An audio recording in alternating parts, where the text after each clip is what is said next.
Welcome to the Rim Break Rodeo. We hope this video helps. In this video, I will explain how to use effective time for study.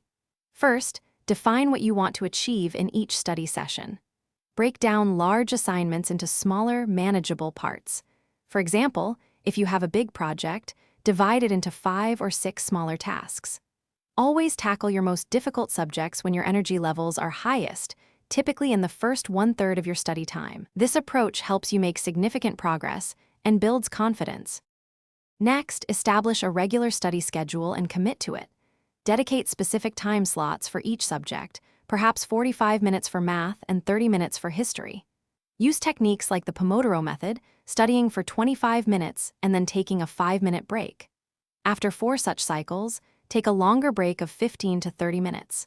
This structured approach prevents burnout and keeps your mind fresh and focused throughout your study period. To truly absorb information, employ active learning strategies. Instead of passively reading, actively recall facts and concepts without looking at your notes. Try explaining a topic aloud as if you were teaching it to a friend. Utilize flashcards for key terms and practice questions to test your understanding.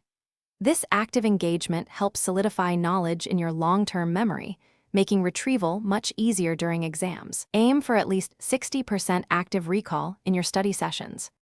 Finally, optimize your study environment and lifestyle.